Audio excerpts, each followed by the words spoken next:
This is the one pillar gate, the first gate of the monastery. Usually in Korea, we put the first name, the mountain's name, then the monastery's name afterwards. When you pass this gate, you are supposed to have just one mind. That's why it is called the one pillar gate. So it is not so common to have the non-duality gate in like small monasteries. But usually in the larger monasteries or temples, when you pass the one pillar gate, they usually have like a diamond gate or the non-duality gate. And it means that the sentient beings and Buddhas are not two, and they are the one. And like life and death, they are not the two different concepts. They are the one. And so we don't have the non-duality gate here, but usually in the large monasteries we have one pillar gate, which is the first gate of the monastery, then the non-duality gate, followed by the diamond gate and the four guardians king's gate.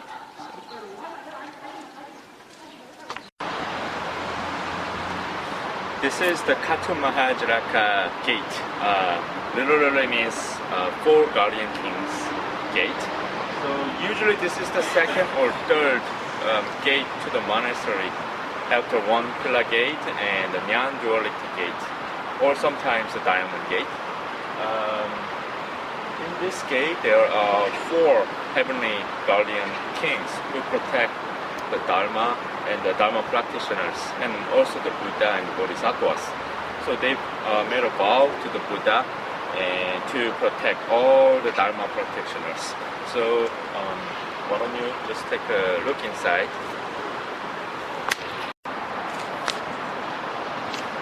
So when you come inside the Katu Mahajraka gate, for heavenly guardians gate, there are four Dharma kings. They each represent the directions. In the north we have Vesabara, who's holding a stupa and it represents the color yellow. In the south we have a Viruhaka holding a sword and represents red. And in the east we have Datalaha, who's holding a bipa, the musical instrument. He's representing green. And in the west, we have Virupaka, who's representing also white, and who's holding a serpent and pearl. So these four heavenly kings used to be the gods in ancient Indian myth, and they decided to take the vow and the oath to the Lord Buddha Shakyamuni. And since then, it is believed that they lived at the Katu Mahajraka heaven, or in the Mount Kailash, in the middle of the Mount Kailash. So they are the main. It is one of the main gates to the Korean Buddhist monasteries, and this is the way to the main Dharma hall. This is the main Buddha hall. In direct translation, it is called the Great Hero Hall, but we don't usually say that. It is the main Buddha hall. Usually the Lord Shakyamuni is located in the middle center of the building, and usually we have Samatha Vajra and the Manjushri on each side, and each side of the walls there should be a painting of the guardians and painting of the ambrosia. In this case, in this particular temple has Shakyamuni, Samatha Vajra, and Manjusri. But in other cases, there are many other situations, such as Shakyamuni and Medicine Buddha, and also Amitabha Buddha. So this is usually the main Buddha hall where people comes into the monastery and they take the first vow to the Buddha. This hall is named the Great Calm and Brilliance. This hall is dedicated to the Vairocana Buddha. In Dhustra, we have the three kayas. One is Dharmakaya, Nimarkaya, and Sambhokaya. The first one, the Dharmakaya, is the Vairocana Buddha, and the Lokana Buddha, and the Shakyamuni Buddha.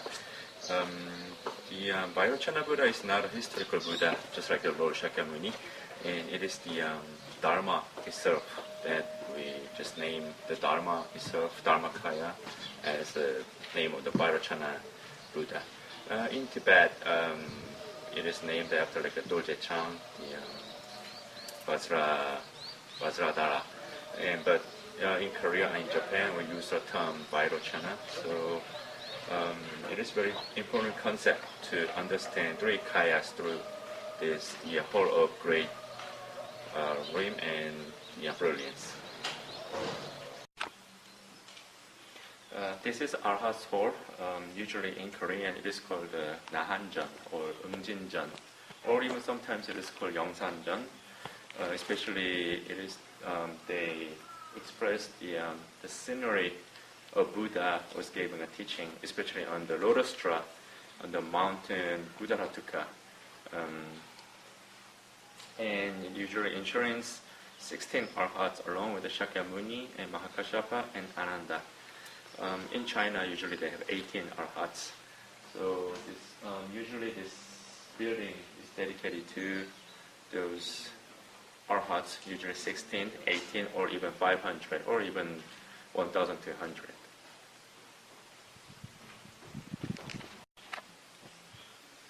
This building is dedicated to Avalokiteshvara. In Korean, it is called Anamjan or even Wontongjang. Avalokiteshvara is the Bodhisattva of compassion. It is believed that he gives a relief to all sentient beings in the samsara world. Usually they have, the Avalokiteshvara has 1,000 arms and 1,000 eyes to protect all sentient beings within the samsara world. This is a Paradise Hall, or the Pure Land Hall, or even Amitabha Hall. This building is dedicated to the Amitabha Buddha, the Buddha of the infinite life. A long time ago, he was a monk named Dharmakara. He made 48 vows, and he practiced sincerely in according to his 48 vows to save all sentient beings. Whoever calls his name, he's gonna invite them over to his Pure Land. So in Buddhism, they even have a very great big schools and sect for Pure Land sect. They believe if they keep chanting the name of the Amitabha Buddha, and they are believed to be reborn in the Pure Land after they die. Usually the Amitabha Buddha, he is supported by two bodhisattvas, usually the Avalokiteshvara and the Madhavpuhara Prapta. And sometimes Siddhigarbha is sitting or standing on the right side of Amitabha Buddha. So usually in Korea, they put the dead spirits into the Amitabha Buddha hall. So it is one of the very important buildings in Korean Buddhism.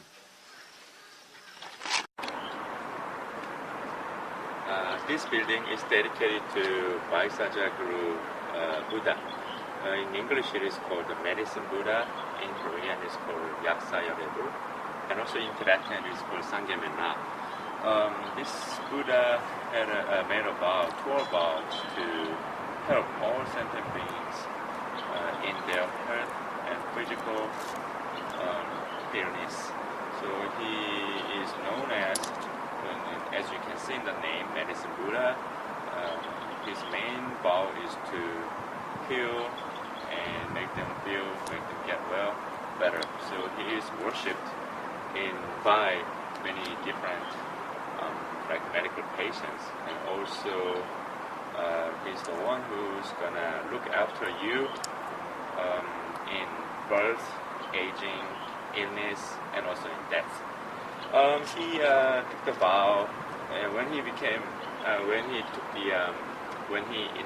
was enlightened with the Buddhahood. He decided to move to Vaidunyarevasa heaven, which is called in Korean is called Dongbang Manwal Sege. and he is always supported by his supporting Bodhisattvas. The one is the Suryaprabha Bodhisattva. He is the Bodhisattva of the light of the sun. In Korean we call Ilbangosal. And the other one is the Kandraprabha Bodhisattva. He is the Bodhisattva of the light of the moon. And in Korean we call Wolbangosal.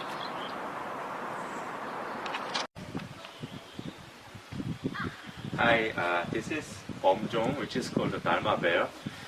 In a large monasteries, they needed some system of communication between monks because they had a large number of monks live in the monastery. So there was no like telephones before, so they needed some sort of tool to communicate to each other. So and also every morning they hit the bell, Dharma bell, in the morning for the morning ritual. So it is believed to give some breaks to the people who are already dead and people who are already in the hell. So in Korea, the Bomjong, the Dharma Bell, plays a very important role in the monastic community.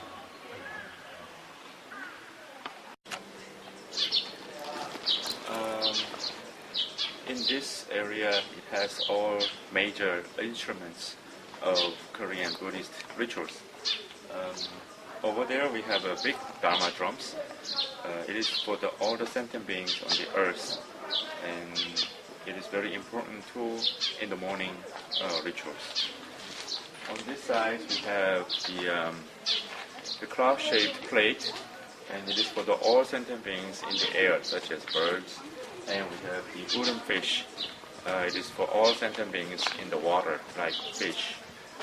We hit the inside of the belly of the fish with the two sticks, and also the wooden shaped plate we hit with a wooden stick, and it makes a sound to give healings and to save the sentient beings in the air, in the water, and on the earth. And the last time we had a chance to talk about the Dharma Bell, and it is for all the sentient beings in the hell.